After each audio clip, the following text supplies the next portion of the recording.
Welcome back to सियासी शतरंज। गुफ्तगू हो रही थी इलेक्शंस के ऊपर। मेरे साथ स्टूडियो में सीनियर सहाफ़ी तारिक अजीज साहब मौजूद हैं। तारिक साहब, कुछ इत्तलात ऐसी भी हैं कि इंटरनेशनल प्रेशर इस वक्त पाकिस्तान के ऊपर बहुत है, इंटरनेशनल स्टैब्लिशमेंट का भी, दीगर कुव्वतों का भी, कि इलेक्शंस कराए जाएं और जमहूरी निज़ाम को आगे बढ़ाया जाए। आपके पास क्या इन्फॉर्मेशन है? जी बिल्कुल ठीक है।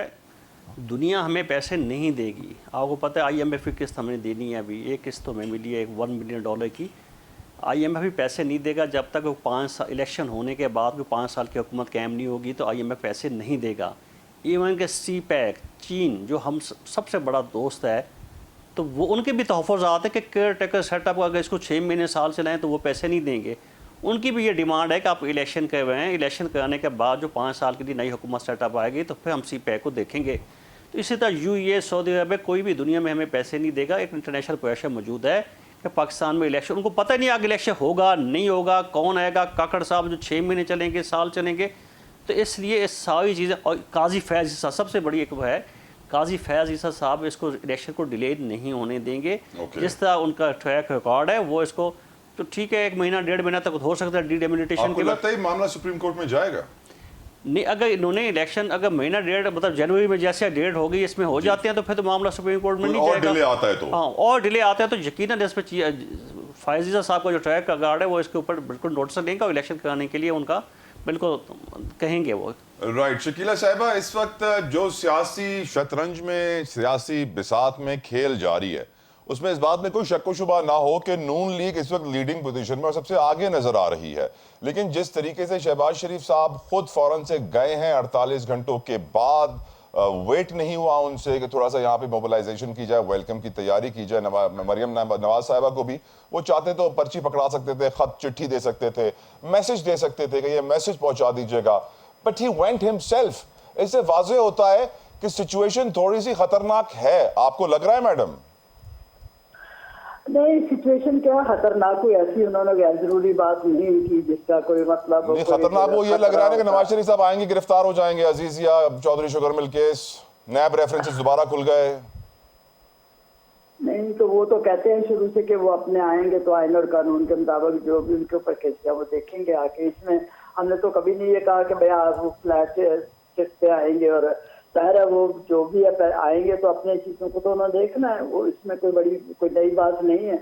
और ना उनको कोई ऐसा खाता, देखिए जो मियां साहब ने बात की है कोई इतनी वो कोई बात इतनी वो नहीं कि जितनी बढ़ाई जा रही है कि भाई उन्होंने क्या क्या नहीं मैम, मुझे आप बताएं पाकिस्तान की तारीख में कौन से साबिका आर्मी चीफ का एहतसाब हुआ है? अगर आप निशानी कर दें तो मैं आपका बड़ा शुक्रगुजार हूंगा, मेरे इल्म में इजाफा हो जाएगा। नहीं, लेकिन बात तो करनी चाहिए। अगर नहीं हुआ तो आइंदा में मतलब ये है कि चीजों को दुरुस्तगी की तरफ जाना तो चाहिए, कि वो यही कह रहे हैं ना कि चीजें दुरुस्तगी की तरफ जाए। वो मतलब अगर कोई काम नहीं हुआ तो अगर अच्छा है तो करने में कोई मतलब वो इसमें कोई। पर मैडम जब पावर में होते हैं तो ऐसी बातें नहीं होती है, पावर से बाहर होते हैं, जिला वतन होते हैं, क्योंकि आपके लीडर, आपके सरबरा पार्टी के वो वाहिद पाकिस्तान के लीडर हैं जो दूसरी बार जिला वतनी काट के वतन वापस लौट रहे हैं और वजीर आजम की ख्वाहिश है और वजीर आजम बनना चाहते हैं। ऐसा कोई और लीडर है नहीं पाकिस्तान में जो दूसरी बार जिला वतनी से वापस लौटा और वजीर आजम की ख्वाहिश रखता हो। देखिए फिर इसका मतलब तो ये है कि वो सही होते हैं, जब इसका मतलब कि उनको गलत निकाला जाता है। नहीं, वो जिला वतन होते हैं तो बड़ी बातें करते हैं, वापस आते हैं, कुर्सी मिलती है, ठंडे हो जाते हैं। नहीं, ठंडे क्या हो जाते हैं, काम ना करें क्या, फिर लड़ाइयां करते रहे, दूसरों को चोर कहते रहे, अपोजिशन को गालियां देते रहे, तो फिर ठीक है। तो फिर लंदन में बैठकर भी ये ना करें ना मैडम। मेरी बात सुने, वो काम करते हैं, जो लीडर काम करता है, जो सिर्फ फसाद और लड़ाई और फितने की तरफ नहीं भागता और दूसरों को हर वक्त टारगेट नहीं करता, तो वो तो आते सारे अपने काम में जुट जाते हैं। लेकिन जो काम करेगा उसके पास चाहे या लड़ लो या काम कर लो, तो वो काम करते हैं और साबित किया। देखिए उन्होंने, और उन्हें जेल में जाने से कोई डर नहीं लगता, उन्हें जेल में जाने का कोई खौफ नहीं है। कभी नहीं डरे, कभी नहीं डरे, वो कभी नहीं घबराए। देखिए मेरी बात सुनो, फिर बाहर क्यों चले गए 2019 में? एक सेकंड होल्ड अप प्लीज। मैं ये कह रही हूँ, मियां नवाज शरीफ तो जेल में थे तो उनकी आंखों के सामने उनकी बेटी को क्या जेल उन्होंने लेके नहीं, जेल में नहीं लेके, हथकड़ियां नहीं लगी थी, उनको नहीं लेके गए थे, तो उन्होंने वो तो नहीं घबराए ना परेशान, क्या रोए, क्या उन्होंने कुछ कहा कि क्या हो गया? उन्होंने कहा बेटी जाओ जाओ अपना मजबूती से रहना। मतलब उन्होंने ये कहा। वो ऐसे लीडर रोने पीटने वाले नहीं है कि एक दिन रोने पीटने वाले, वो तो जाते हैं तो पहले दिन वो नीचे फ्लोर पे सोते हैं, चादर भी नहीं देते। और उन्होंने कभी शिकवा, किसी ने हमारी लीडरशिप में किसी ने आज तक शिकवा किया कि हम जेल में मर गए हैं, हालांकि उनके ऊपर केस भी गलत है। वो रजवाना साहब का मैं गुज़िश्ता रोज इंटरव्यू देख रहा था मैम, तो वो तो कह रहे थे कि नैब हमारी दोस्त है और नैब के साथ हम जानते हैं किस तरह चलना है, पुराने मरासिम है, पुराना रिश्ता है हमारा, हमें कोई टेंशन नहीं है। ऐसा ही है मैडम? कौन कह रहा है? रजवाना साहब, मलिक रफीक रजवाना साहब, साबिक गवर्नर पंजाब भी हैं। नहीं ठीक है, नहीं तो देखिए मेरी बात है, इसका मतलब कहने का है कि वो हम जो है, मतलब ये है कि हम स्ट्रॉन्ग है, हम रोने पीटने वाले नहीं है कि एक दिन जेल में जाए तो दूसरे तीसरे दिन दवाई मचती जाती है। और ये हमने तो जब आते थे निकाल भी देते थे जब हमारी हुकूमत थी। आप बताइए ना, हमने तो कोई हमें खाने नहीं मिला, तो हमारे कमरे में बत्ती नहीं थी, तो आपने ये भी नहीं कहा कि वॉशरूम के ऊपर कैमरा लगाया हुआ है।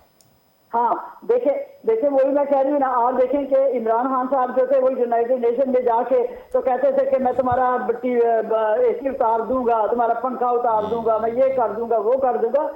हम तो नहीं ऐसे करने वाले। आपने ऐसा बिल्कुल कुछ कहा नहीं, लेकिन इससे बहुत कुछ ऊपर हो गया है मैडम। ओके, मैं काजी साहब को शामिल गुफ्तगू करना चाहूंगा। काजी साहब, जिस डेट का इलेक्शन कमीशन ऑफ पाकिस्तान ने ऐलान किया है, अगर लेट से खुदा ना खास्ता अल्लाह ना करे कुछ हालात खराब होते हैं मुआशी तौर पर, कोई और रीजन आ जाती है, क्या ये डेट अब एक्सटेंड हो सकती है या डेट अब ये पत्थर पे लकीर है, इस पे होना लाजिम है? डेट तो उन्होंने प्रोग्राम ऐसा सच नहीं अनाउंस किया। उन्होंने ये कहा है कि ये हल्का बंदी की तकमील के बाद हमें 54 दिन चाहिए, और 54 दिन अगर काउंट करें तो ये जनवरी का आखिर आता है, उस वक्त इलेक्शन होता है। इसमें बाज़ाहिर तो कोई ऐसी चीज़ नहीं आगे जानी। लेकिन एक बात आप जहन में रखें कि आइन के अंदर एक सेविंग क्लास भी है, आर्टिकल 254 है शायद, उसमें यह है कि अगर कोई ऐसा काम जो आइन के मुताबिक एक मुकर्रर मुद्दत के अंदर होना था उसके बाद अगर हो तो इनवैलिड नहीं होता। तो वो एक थोड़ी सी गुंजाइश आइन बनाने वालों ने रखी है, लेकिन मुझे तो नहीं नजर आता कि इसके आगे जाने की कोई वजह नहीं चाहिए। अगर मुआशी हालात या अमन अमान की सूरत हाल खराब हो तो आगे जा सकती है डेट। लेकिन मुआशी हालात तो जो है वो इस वक्त जो है वो भी इतने अच्छे नहीं, अग्रीड, और मुस्तकबिल में उनके अच्छे होने के इम्कान भी नजर नहीं आ जिस तरह हम जा रहे हैं। बाकी रह गया लॉ एंड ऑर्डर। कम अज कम गवर्नमेंट को इस काबिल तो होना चाहिए कि मुल्क के अंदर लॉ एंड ऑर्डर मेंटेन करें और लोगों को ये इत्मीनान हो कि वो आसानी से आराम से पोलिंग स्टेशन जा सकते हैं। ये जो केयर टेकर गवर्नमेंट, इसका मैंडेट ही यही। अच्छा काई साहब, एक और सवाल, काई साहब एक और सवाल आपसे। हल्का बंदियों की जो इब्तिदाई फहरिस्त है वो 27 सितंबर यानी इस महीने जारी की जा रही है, और जो आखिरी हतमी फहरिस्त है वो 30 नवंबर। तो इतना टाइम क्यों लग रहा है इसमें? एक महीना दरकार होता है ये कंप्लेंट्स और इसको रिजॉल्व करने के लिए। इसमें एक कानून के अंदर लिखा है कि इब्तिदाई के बाद 1 महीना देते हैं ताकि लोग आराम से इतराज़ात और तजावीज़ अपनी पेश कर सकें, और जब वो 1 महीना ख़त्म होगा तो फिर उनकी डिस्पोजल शुरू हो जाएगी और इलेक्शन कमीशन सारे बैठ के करते हैं। वो उसमें ज़्यादा राइट। बहुत बहुत शुक्रिया काजी साहब हमारे साथ थे, काजी सलीम साहब, thank you so very much, आपने अपना कीमती वक्त हमें दिया। शकीला लुकमान साहिबा, आपके बेहद मशकूर हैं, आपने अपना वक्त निकाला हमारे लिए, साथ साथ स्टूडियो में हमें ज्वाइन किया तारिक अजीज साहब ने। बहुत बहुत शुक्रिया तारिक साहब for your precious time. Programme अपने अख्ताम को पहुंचा है। मैंने जो बात की अभी थोड़ी लम्हों पहले कि मुआशी हालात क्या इलेक्शन से ले कर सकते हैं, इसकी बड़ी वजह यह है कि निजकारी का अमल इस वक्त जोरों से जारी है। मुल्क के 208 के करीब ऐसी स्टेट ओन्ड एंटरप्राइजेस सरकारी इदारे हैं जो मुल्क को 500 से जायद अरब का टीका हर साल लगाते हैं, और ये टीका अब खाने का जो हिम्मत है, खाने का जो मादा है, वो पाकिस्तान के पास नहीं रहा है। हमारी मईशत का ऐसा हाल नहीं है कि हम मजीद ये नुकसान बर्दाश्त कर सकें और इसी तरह इन इदारों को चलते दे दें और हुकूमत भी इसी तरह चलते रहे और हमें हजारों अरब का नुकसान होता रहे। पाकिस्तान का मुस्तकबिल अच्छा हो, बेहतर हो, हम सब का इस दुआ के साथ तला जोते को इजाज़त दीजिए। अंटिल नेक्स्ट टाइम, मुलाकात होगी आपसे अगले मंडे को। अल्लाह हाफिज।